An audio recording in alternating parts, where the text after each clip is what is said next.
Interviews can be very nerve-wracking, especially if the interviewer's questions stump you. You freeze or blurt out something that you didn't want to blurt out, it can hurt your chances of getting the job. But on a positive note, if you don't know the answer to something, it's not the end of the world. It's just about how you go about following that question, how you answer it. How you handle it makes all the difference. Let's get right into this video. The interviewer is asking you a question. Maybe you have the question list in front of you. You do not know the answer. What do you do first?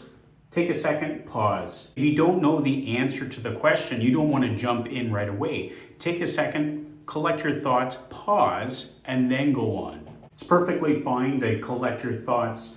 Again, you don't want to blurt something out that you don't want to blurt out. If the question does stump you, you can always ask for a clarification. You could respond and provide yourself enough time to think of the response by asking the interviewer if they could clarify the question. In the interview, this might sound like, do you think you can elaborate on that?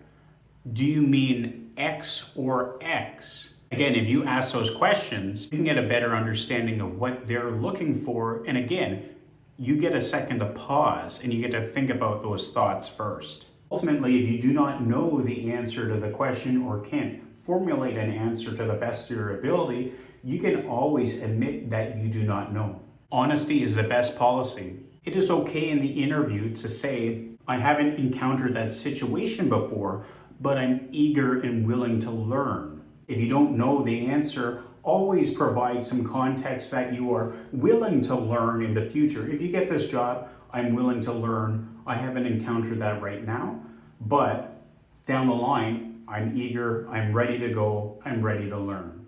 And that's the thing, interviewers are more likely to respect candidates who are honest and genuine instead of trying to fake expertise. And then on the flip side, if you don't know how to respond in that technical term, pick the nearest skill or nearest situation that you've dealt with, similar aspects, and then reframe your answer that way.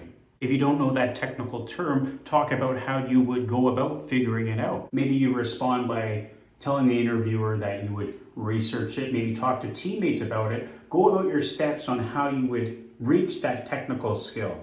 For example, you might be asked about a specific software that the company uses. If you don't know what that software is about, here's how you can frame that response. While I haven't used that particular software before, I am proficient in X and Y, and I'm confident that I can quickly adapt to that particular software.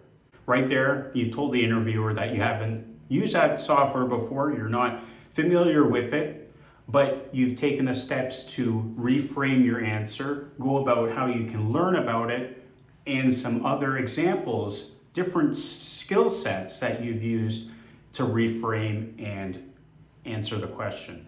Just remember that the interviewers aren't expecting you to know everything. Take a second to breathe, clarify, and reframe the question if you're ever stuck. Go try out those tips.